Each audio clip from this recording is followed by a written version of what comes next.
we see applying these goals and principles against the future challenges we see coming. This is the third in a series of talks that we've delivered here. It's still new for us at the infrastructure organization because we're not here to talk about an AWS service or a new platform that you can use.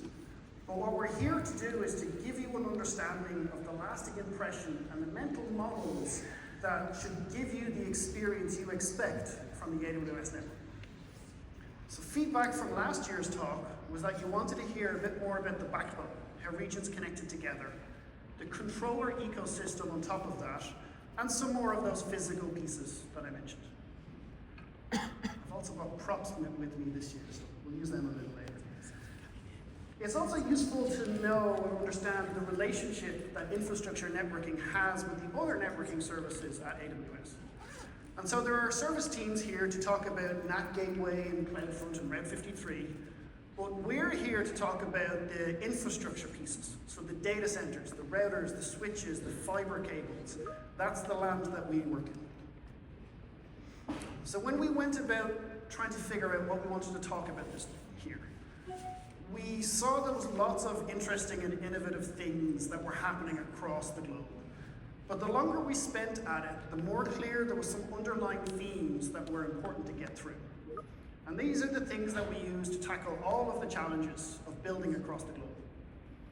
And when we did it, I think, in my opinion, it all boils down to one thing, and that is the ownership that we have. Yes, it is an Amazon leadership principle, and yes, we want to do things like work backwards from customer requirements.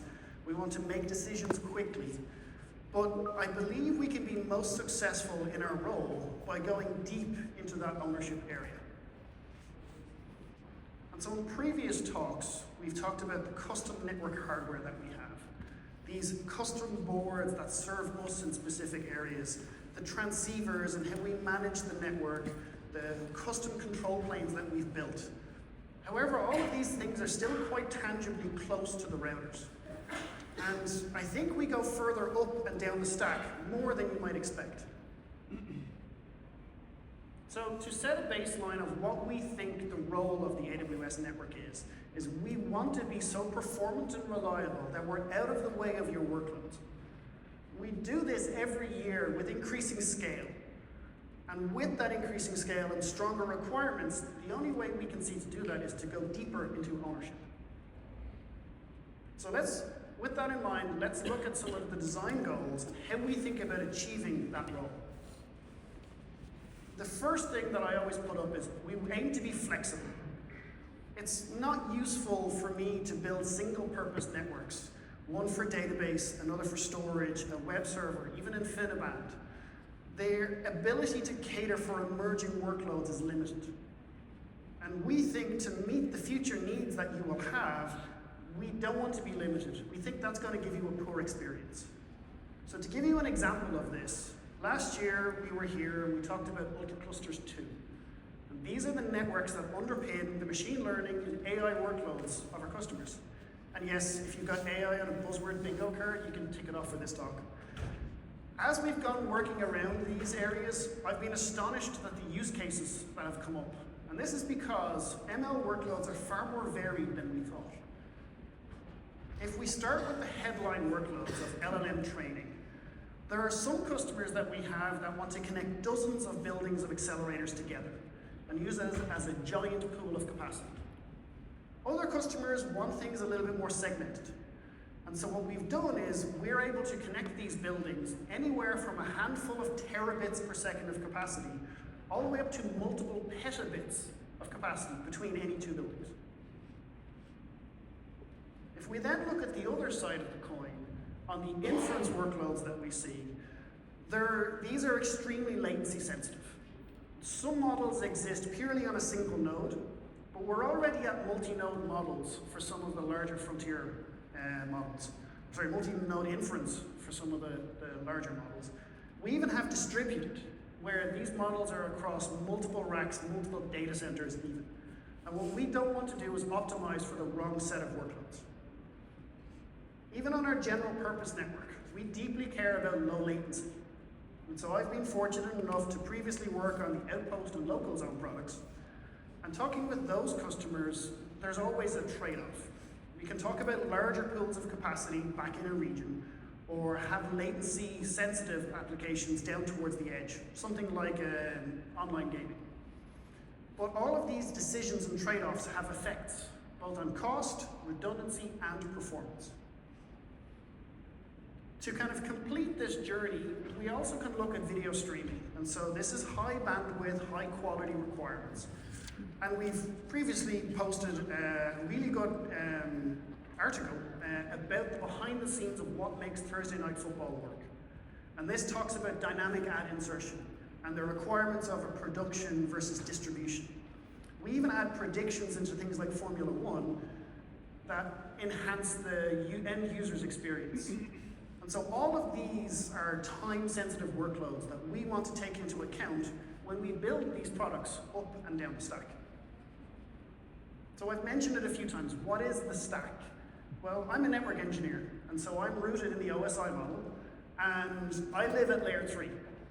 And what I think of is, by having extreme ownership, I'm free to move up to layer 7 and talk with customers, and talk with internal teams like Bedrock and Lambda on what future things are coming up. What way do you see the requirements changing in the near future? I can also then visit the lower levels. I can visit layer 1, and I can talk with our network platform development team and our fiber infrastructure team on new technologies that will also affect the layer 3. All of this kind of leads into the design goals. So we take all of this input and we have a set of goals that we work through as we're designing these products. So here's a subset. These are just 3 that I chose because this is how we're going to approach new challenges. And this may be a new internal product that we need to bring, or it may be enhancing an existing product that we already have, like the Ultra Clusters 2. And this happens every planning cycle. And this just happens to be now December. We are completing our planning cycle for 2025. So here's a couple of examples. Firstly, our top priority is security. And I don't say that just to pay lip service, but what we do is we think of when we anchor something at the top, it's interesting as to what things flow at the bottom of those decisions. And so physical security is a given. We want encryption on network links that leave my control. We also work with the VPC team for their encryption, which sits on top of it. But it's also down to physical security. Like, I, as a network engineer, am not going to visit a data center to fix a problem. That means the network needs to be designed to be operated by the people on the ground. So I need to make sure we're providing the right tools for the data techs to do their job and prevent mistakes from causing an issue. This is also evident in the role of the internet security at large. So a few weeks ago, working with the Department of Justice, we were able to produce evidence to stop the anonymous Sudan cybercriminal DDoS as a service group. This hopefully makes the whole planet a little bit safer, and it's also a rare day when it's good for AWS to be in the mainstream news. The next design goal that we have is availability. It's because the infrastructure network underpins all AWS services. If we're having a bad day, everyone's having a bad day. And we also have this availability bar growing. As our scale increases, we can't keep the same proportion of events that are happening with increased scale. When I look at availability, I also think of consistency. It's no useful for me to hold on to your packet, your message for 2 seconds. By the time you get it, it's stale, it's no longer useful. And so the network engineers among you in the room may recognize this as a smoke ping graph. And this is from an instance I spun up in US West, and it's showing a fairly reasonable 700 microsecond connection to an instance, to another instance that someone else is maintaining. And I can also see some smoke there that kind of goes up to about the 1 millisecond. But overall, I'm looking at this going, this is a nice consistency graph. This is a target of what I want the network to look like. The next thing in availability is resiliency. At our scale, we can't avoid failure. We must plan for it. This also means we need to understand the effect of failure at different points of the network. And so what we like is we want to choose where we're going to handle the failure and choose whether we are going to react quickly or we want to react just once and avoid unnecessary churn. So let me give you an example. If I set up a standard region with 3 AZs, and let's go beyond the logical and add some physical elements to it. So I've added some routers, an optical mux, an amplifier, and a fiber path. Now if I add an application on top that's doing something like a heartbeat message between these 3 AZs, if we were to take a fiber break in the center, that would cause the traffic to have to reroute from A to B back through C. Now, this works, it's great. We have resiliency, we are continuing the traffic. But fiber cuts can happen randomly. We don't control when that happens. And I don't like this big of a change to happen when it's not in my control. So what we did is we looked at adding a second fiber path. And so we have resilient fiber paths that don't share the same conduits. And if we have a fiber cut on path X, the system, using a technology called optical line protection, can switch over to a secondary fiber path in low-digit milliseconds. So this is a nice fast response that to the application looks like nothing has happened. It wouldn't be a talk of mine if we didn't have some gory picture fun. So on the left, we have one of these things I would classify as a necessary evil, would like to uninvent, but it is aerial fiber. It exists in some regions, but unfortunately trees can fall on it and buses can crash into lampposts, which has happened. And what you see is a fiber cut there, and that there needs to be repaired. On the right-hand side, you have what I would classify as some over-eager construction workers who use a backhoe to dig up our fiber. Now, the advantage with the one on the right was we had our fiber sensing technology, meaning when this impact happened, we lost a grand total of 13 packets. Now, I'm sad for those packets that ended up on the floor, but I will take 13 packets over a multi-terabit link being severed like that. But building this resiliency into my optical line protection does not give me a free pass. We still want to be able to take the entire path out of service. For example, if I want to do an amplifier replacement. The advantage in this case is the traffic will still route down toward the availability zone C that we had before. But this is going to happen less frequently. It's going to have a shorter duration, probably because there's someone in the data center doing it on a planned notice, and we'll have spares in the warehouse. Additionally, this is not going to be dug up by a backhoe or have a tree fall on it.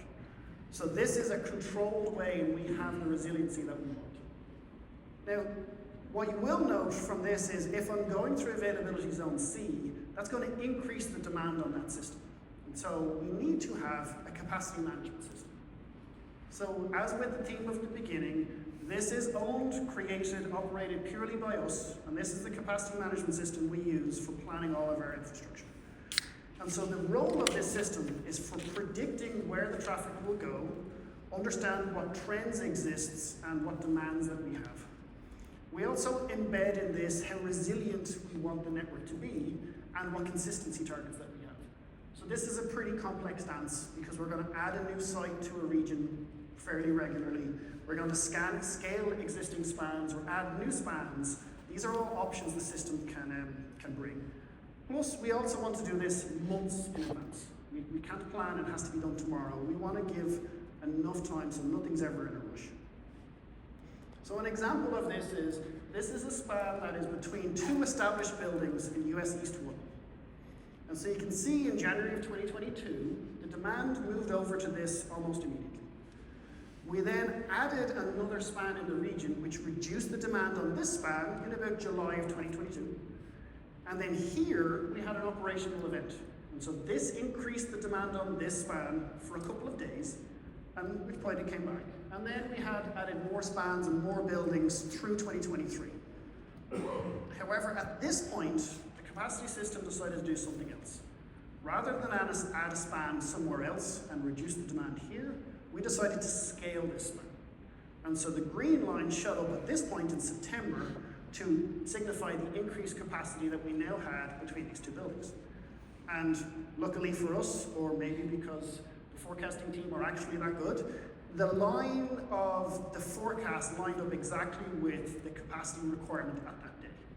So we were able to, 6 or 9 months in advance, predict we would need this much capacity, and we scaled it.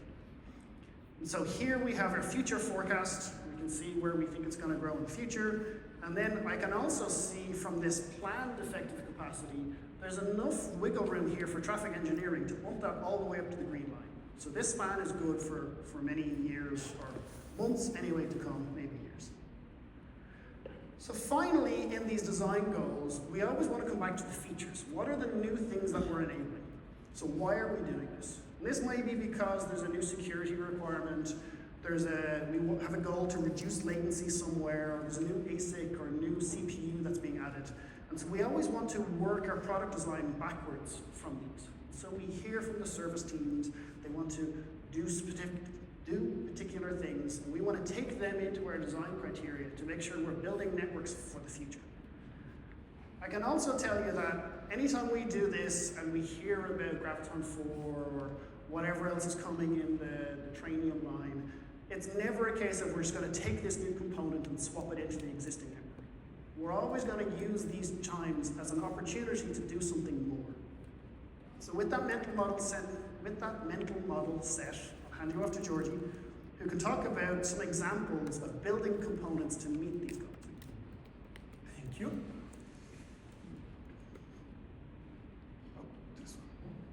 Since we had introductions already, I'll get straight down to business. Today I'll talk to you about how we progressively added software and smarts to our network and why we did it. We did it because we wanted to make it the best network for your workloads. We never wanted to make the best network protocols or the best network design, generically speaking. We wanted to make it the best for the users of a cloud provider. So the first design principle I'd like to talk about today is to lean on automation. You know, network operation centers, they look cool because they are inspired by NASA mission control. And anything relating to space tech, rockets, is much cooler than anything I do at work. But the thing about NOCs is that they are centered on humans. It's a bunch of smart people encircled by screens to try to make them better at identifying when something is wrong with the network and then reacting quickly to it. I tend to think that this is not what we as humans are the best at.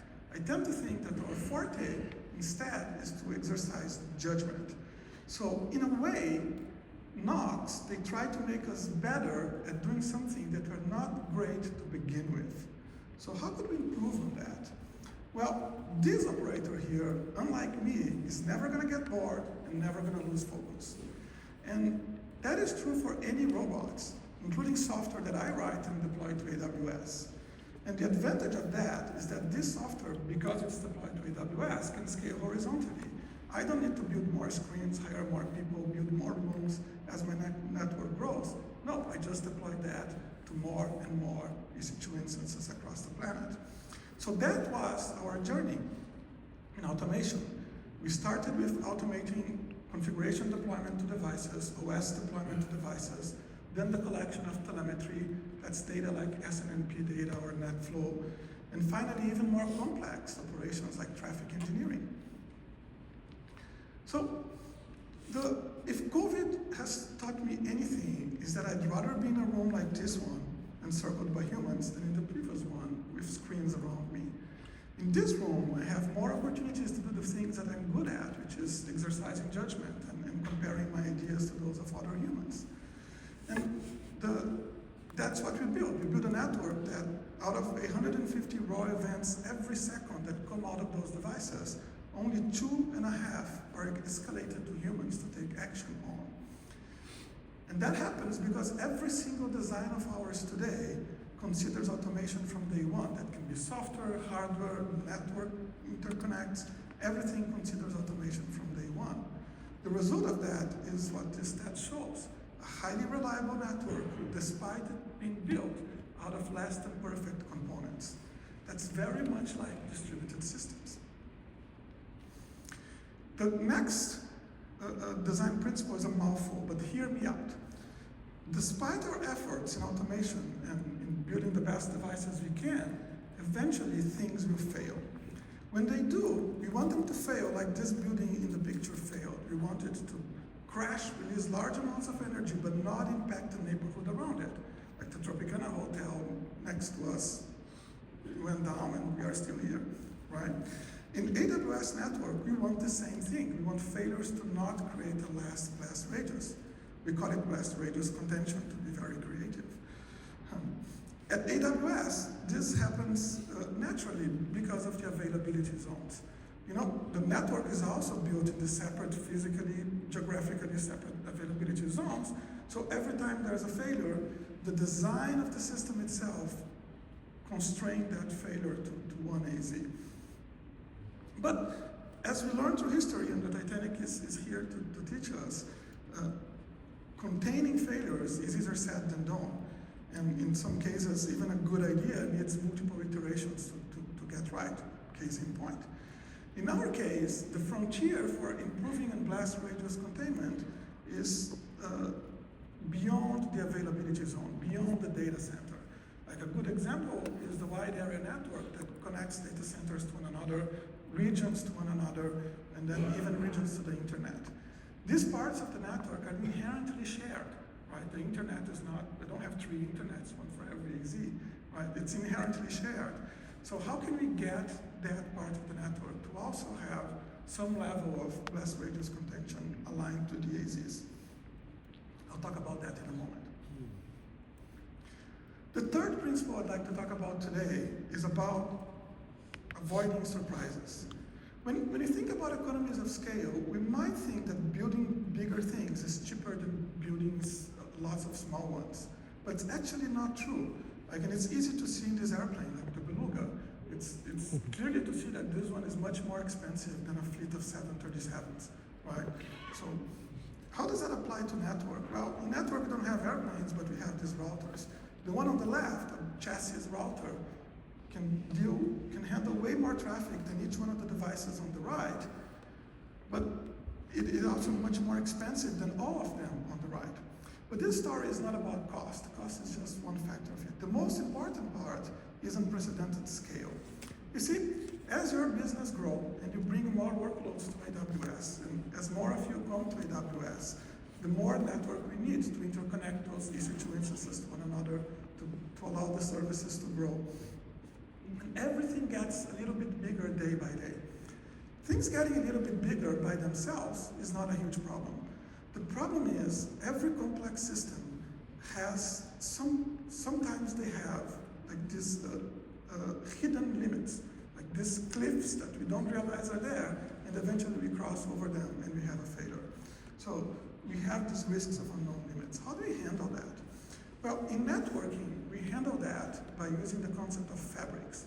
Fabrics are these network designs, routers and the topology between them, that we can stamp out, just like these car pieces are stamped out, the car panels, one after another to add capacity to the network. On the edge of the network, we can add capacity for internet transit or for content delivery network.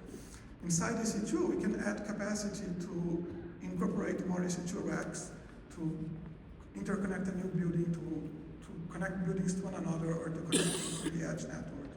The important part here is that inside each one of those fabrics, the scale is constant. The control plane of the network is handling an amount of scale that we are familiar with, and we are certain it can handle because it has handled before. So, if you've been paying attention to what I'm trying to put on the underlines here, this is all very much like distributed systems. The trajectory that I'm describing here is very similar to the trajectory that we as an industry follow when we moved from mainframes all the way to fleets of gravitons running in EC2. Routers, if you think about it, they're nothing more than a server with a very fancy network card connected to it, right? And if you extrapolate from that one more step, we realize that the network and its control plane is basically the first distributed system we ever built as an industry. So let's see how that otherwise simple and obvious principle exists in practice. So the first thing I'd like to talk about is this talk Stephen had last year about intents. What are intents? Intents are just high-level concepts that exist in the same language that we think. So intents are things like amounts of traffic, waypoints on the network, direction of traffic, maybe a given destination like an ISP. And more importantly, what they are not things like IP addresses, BGP policies, communities, routing policies. They're not those low-level things. And an intent-driven network is a network in which there's a piece of software that translates between how I think, intents, and how the network is configured. And why is that? Because that translation creates another opportunity for failure, just like the automation story. This one also creates another opportunity for failures. So, in practice, by deploying intent-driven systems to our network, for one example, we are able to improve the availability of EC2 instances to the internet in the last 3 years by 40 times. That means 40x less minutes that one EC2 instance somewhere was not able to reach the internet. So our journey into adding smarts has these 3 steps. First one is to automating monitoring, alarming, and even triangulating all that data to pinpoint exactly where failures are coming from. Next was to automate. Now that we know what is failing, how can I fix that failure? And the majority of the time, that is very simply just shifting away, sidelining an impacted device or impacted link. And having lots of smaller ones helps a lot here as compared to having big ones. And the final step is to take proactive control of the network, to start doing things like traffic engineering before we see a problem. Let's see how that happens in practice in 3 areas of the network. The first one is outbound traffic engineering, is when traffic is going from EC2 towards the internet. Let me explain this diagram before I tell you what we did. On the very left, we have 2 availability zones. Then we have 2 edge sites, also known as transit centers. And I'm talking about a single internet service provider here, towards which we have 2 links on every one of the edge sites. Inside the links, you can see the link utilization, these black bars. So the first problem we wanted to tackle was congestion, right? When there's some kind of imbalance and you see the pink link, the second from the top, being congested. So our first crack of the problem was to, once that was identified, build robots that would mimic what we as humans did, which is identify which one of the links was congested, identify the top talker destinations, and peel them off with some more specific routes. That worked great, and that was our first step. Next, we started noticing that, well, if we balance the links out before there is congestion, if a spike of traffic comes, that second link from top to bottom, which is not congested now, will not get congested in the first place. So that's what we did. We built a robot that would look for opportunities to balance traffic preemptively before congestion would set in, and that's the result. Then we started realizing that there's more to it than just congestion. There's also the fact that these 2 edge sites, they are not the same. Like in this example, the one on the top has a 10 millisecond path to the service provider, where the one on the bottom is 20 milliseconds. So within bounds, it would make sense to do something like that, to send more traffic to the one on the top than to the one on the bottom. So that's what we did.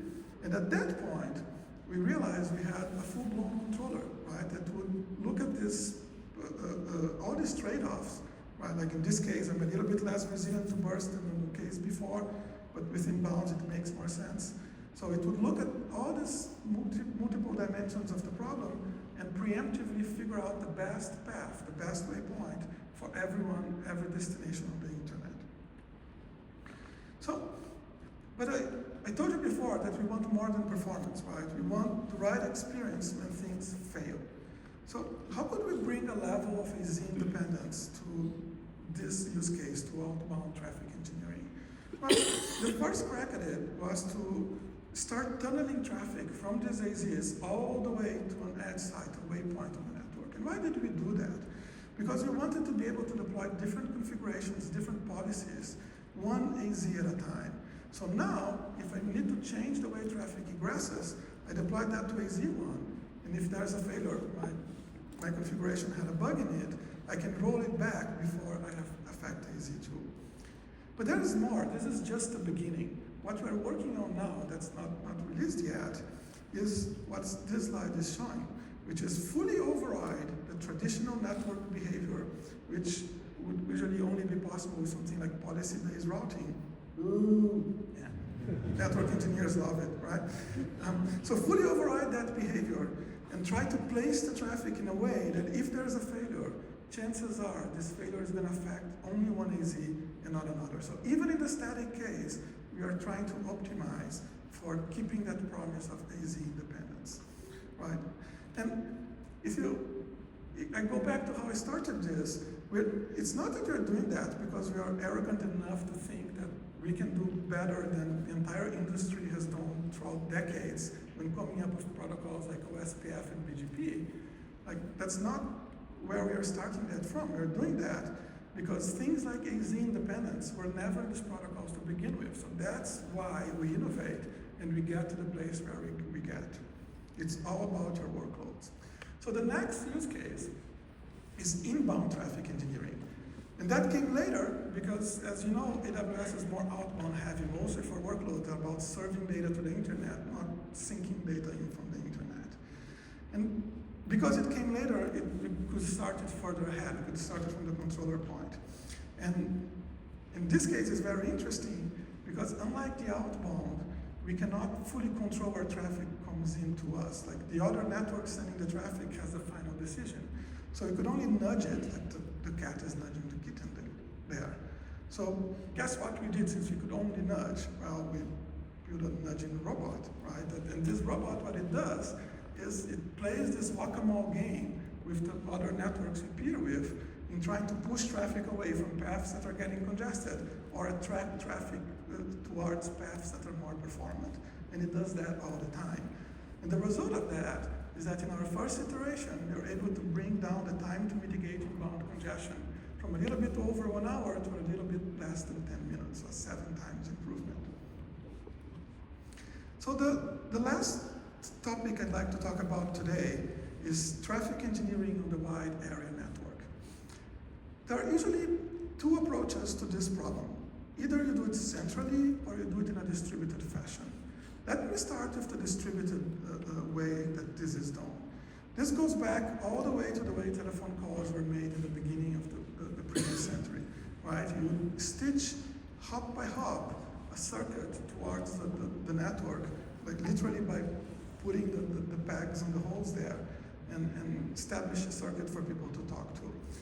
That same theory, circuit switching, was reflected in protocols like frame relay, ATM, more recently RSVP. It has a couple problems that stem from its first come, first served nature. The first one is that it can converge to a less than perfect, a less than optimal solution. The second one is that it can find itself deadlocked. And it also has this concept of pre-clearance, right? This concept of admission control into it. It doesn't really go well with AWS. Like no one of you would like to call an API before you actually make a request towards the internet or towards another region, right? It doesn't make sense. You just want to do it, right? So to fix the previous problems, as an industry, we built these pieces of software that have global awareness around the network and identify opportunities for optimization, and then go tell the nodes of the network to relinquish the service they have established before. Well, that brings us back to the central way of doing things, to build this global brain. And that's a great idea from an academic perspective, right? It's a puzzle. I know all the network demands, I know the network topology, and now I just have to figure out how to place that demand. This problem has 2 issues.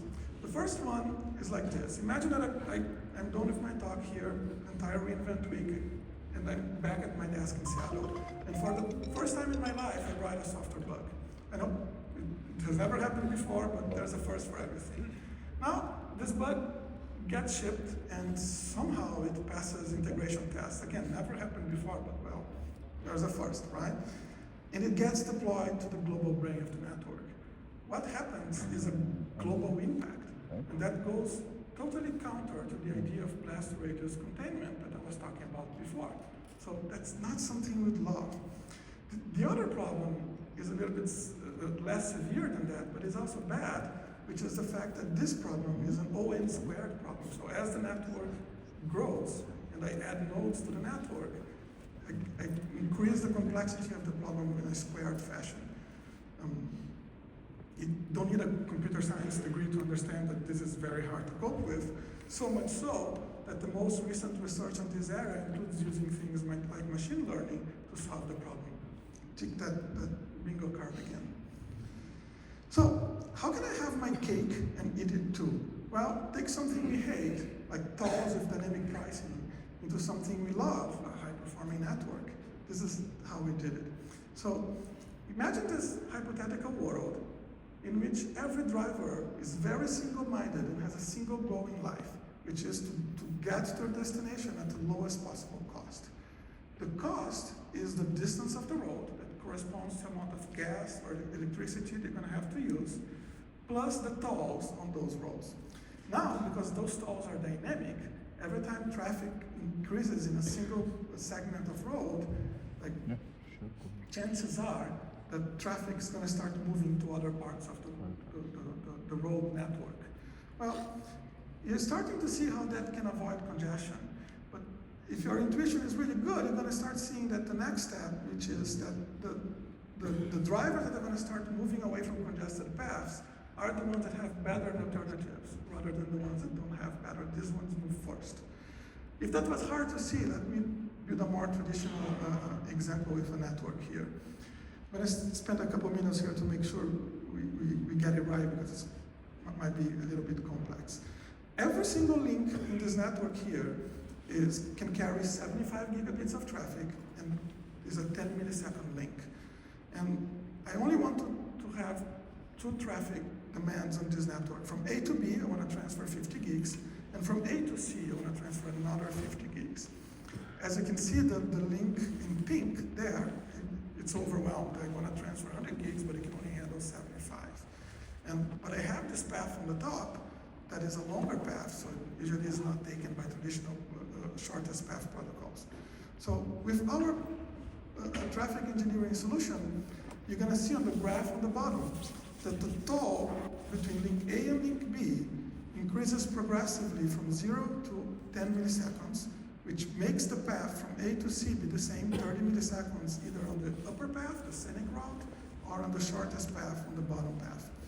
You can also see on the graph on the top how that splits the traffic between A and C, between the bottom path and the top path. You can see the green line going from 100 to 75, and the other lines there converging at 25 gigs each.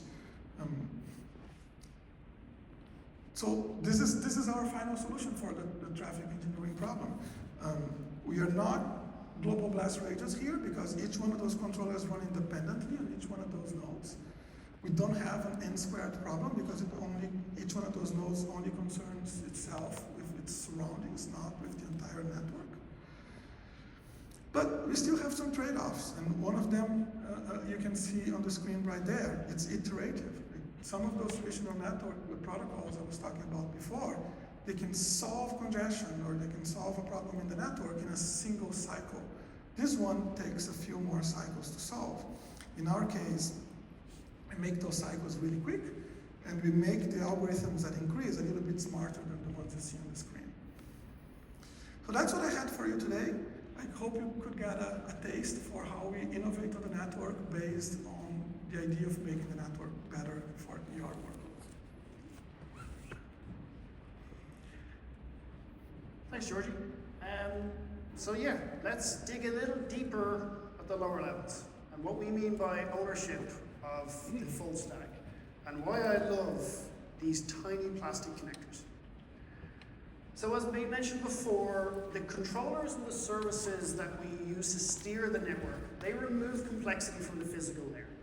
So we're able to elevate those problems up into software which can react better than the devices can on their own. And so normally this is where we can talk about the cool technology that we have, like the devices on the right.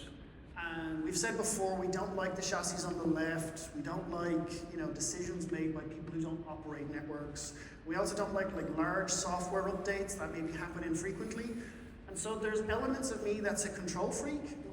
Not always, but sometimes when it makes a difference, that's when it kicks in. And so here's an example of the racks that Georgie was talking about that we stamp out. We are very imaginative in our naming. This is called Amazon Rack 1.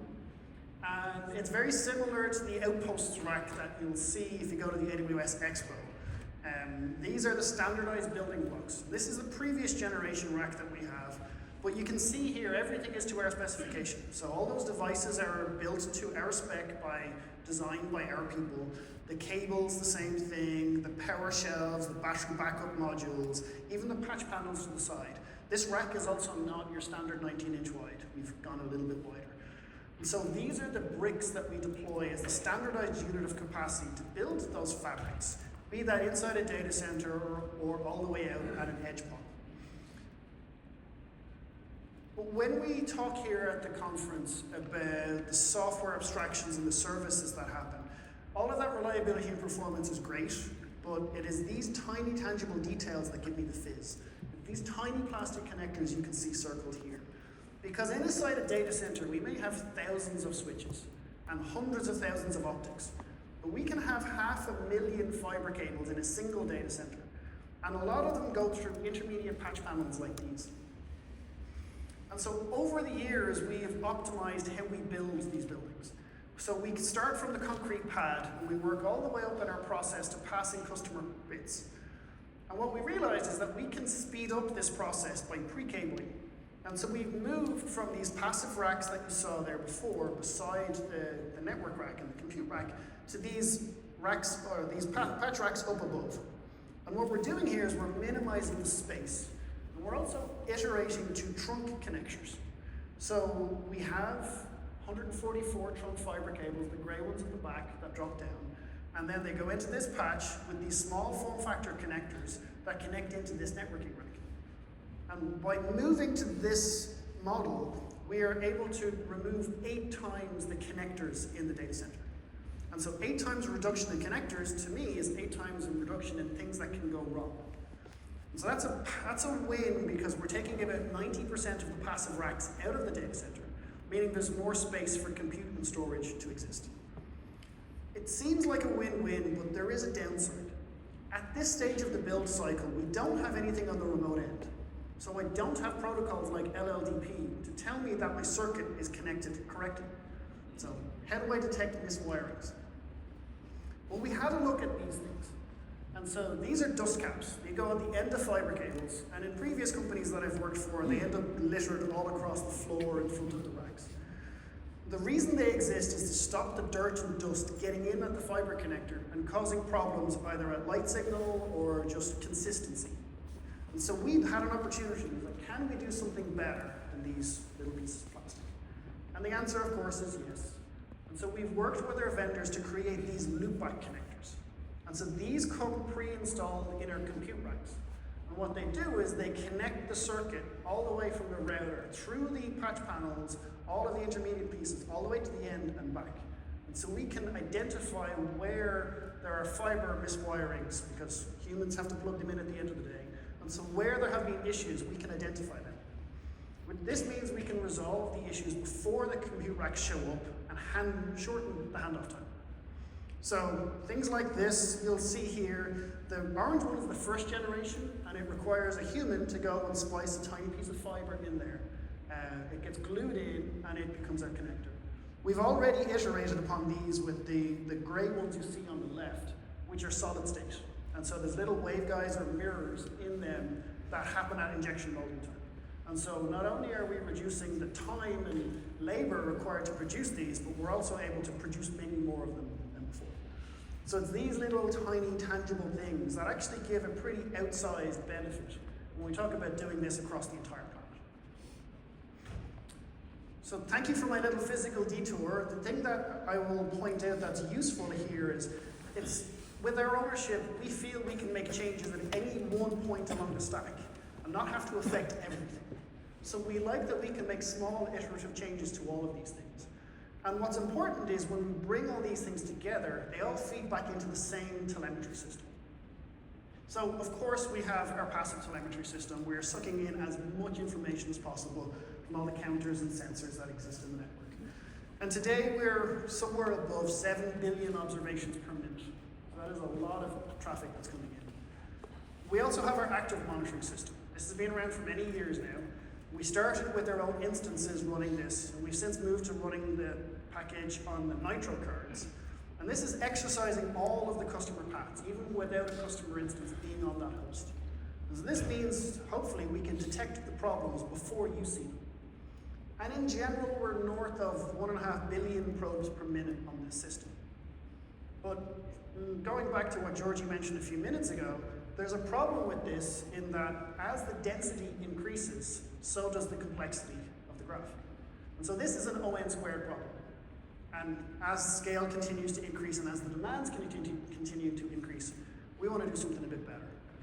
So we had a look and went, well, we own the routers, so let's just put the package on the router. So the great thing is we're able to take the same software package and deploy it on our devices. And we can now have these things we call device under test.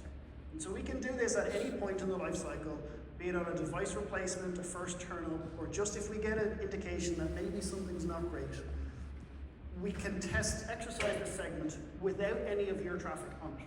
So I can shift your traffic, put as much test traffic as I like, get confidence, and then put the device back in service.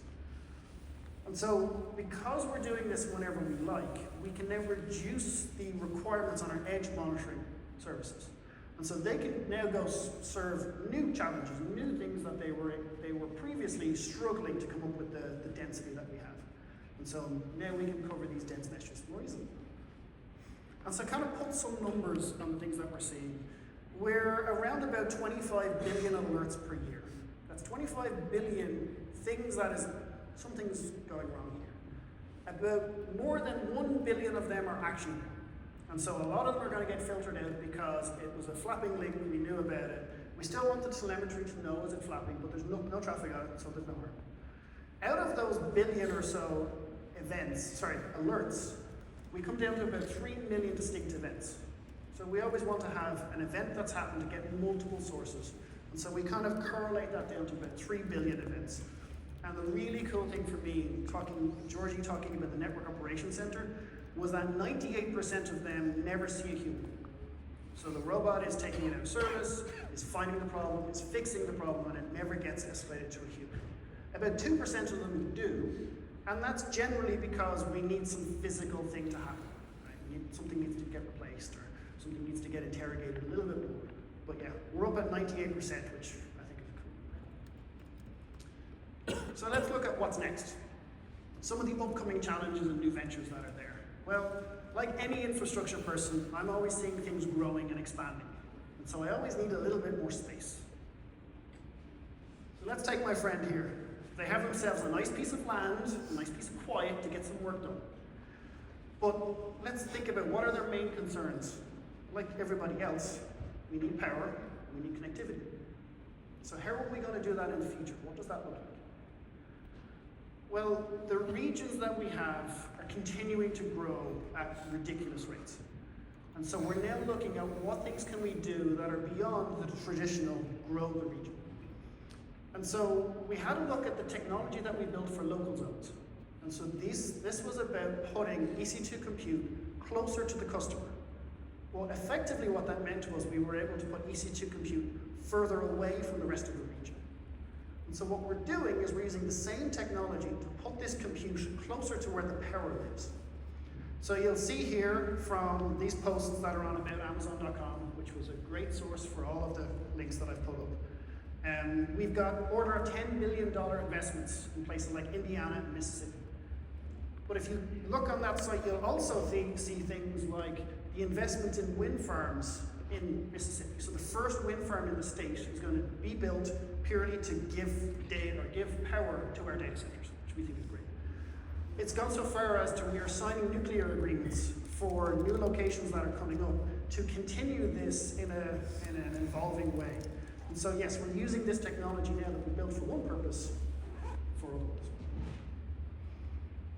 Now, if I look at the opposite side in connectivity, when I was growing up obsessed with physics and spaceflight, I thought space was impossibly big. Right? By looking into space, it's like you're looking back in time. And that's because the speed of light was always there. But I never thought I would be in a day job where I was concerned that the speed of light was so slow here on Earth. To put that into context, in space, 300,000 kilometers per second is what we're looking at, or 9 quadrillion kilometers for this canonical light year that we think of. It sounds big, right? Well, why am I talking about this in a networking talk? Well, back on Earth, most communications is done across fiber optics. To be specific, the single mode silicon core glass fiber. That's a medium that's more dense than a vacuum, about 1.4x, which means we get about 2/3 the speed of light through our fibers. And so practically speaking, 1 meter is about 5 nanoseconds, and a kilometer is about 5 microseconds. Those numbers are meaningful with today's applications. So my practical example, I've got my 3 AZs in a region, and because we have set a latency target that happens inside the AZ, we work with our real estate folks to find new buildings to continue to grow these availability zones. Occasionally, they will come up and they will say, I have a great site, but it's just slightly outside the bounds. And how do I solve this? Like, I can't change the speed of light. Well, let's have a look. So about 25 years ago, the Defense Department and DARPA created this thing called hollow core photonic bandgap fiber. And this replaced the core of the fiber with a vacuum or even air. However, it kind of struggled to get out of the research phase, and they had a lot of difficulty adapting it to commercial use, which is why we don't talk about it today. But if I was to look at the benefits of this, for any given time period, my single mode fiber will get me so far. If we had an Amazon hollow core fiber, we could get specifically 47% further than with single mode fiber. And so we worked with a lot of people, and we have found some technology advancements. So for the optical nerds among you, you'll recognize this as an attenuation graph. This is the loss of light per kilometer for each of the wavelengths of light. And here with the photonic bandgap, you'll see there's really only 4 useful wavelengths of light, those troughs that exist. But also the loss is quite high. And so you can use this, but only in specific applications, and you've got to pump a lot of power to get through it. And so what we did was we worked with our multiple suppliers, and we came up with this hollow core fiber that has an attenuation graph that's much closer to single mode fiber. You can even see the water peak there in the center. And that's where the water can get into the conduit, the water will absorb the light at a particular wavelength. And so generally that's a wavelength we want to avoid. But what you can see here is this is a much lower loss than hollow core fiber. And it still has a high bandwidth. And so we're able to use this technology in place where we were previously using single mode fiber. So if I bring this back to a practical example, for the same latency target using hollow core, we can now go further. This is almost a 50% increase, meaning we can add these new buildings which we previously couldn't, while still maintaining those targets that I talked about earlier. And the even better thing is this is cross-compatible with our existing fiber technology. So I don't have to go and replace all of our optical system, we can just replace the fiber parts in it. And so this is a really cool thing for us because we're now able to say to real estate, you can have an area that's over double what it was before, purely by using this technology. So it's not often I can work with people and change a constant like the speed of light and meaningfully make something better. So that's pretty cool. It's also useful to talk about, these are only a handful of the physical innovations that we do at network scale. Like here's an example of the next generation of what you see on that fiber, on that up there. We have a handful of these at the expo, so please, if you're here at the show, come over to the AWS Village and we'll happily show them to you. I even have an example of the hollow core fiber as a preform. So this is a piece of glass that is, before it's drawn out into the fiber that you know, it's a stick about this size. It's pretty cool. So if we kind of add the innovations we've had in the physical technology, the fiber space with the hollow core, we've even done things with multi-core fiber. And so this is able to, a couple of years ago we did it, where we were able to get 1728 fibers in a conduit that's normally used for 288. So we were able to massively increase it for areas in which we had a very small conduit and much larger demands. We have a multi-core fiber option too. Anyway, To kind of wrap up on this, it's been a pretty quick whistle-stop tour of the different things that we do. Hopefully you got an idea of the decisions and the internal products that we make and why this makes a difference at a planet scale. We're always going to be rooted in these design goals and continually seeking improvements, all the way down to these tiny plastic connectors. So thank you for coming. Georgie and I will be at with some colleagues at the expo this week to take a look at the hardware. I do have one thing to ask you before you go.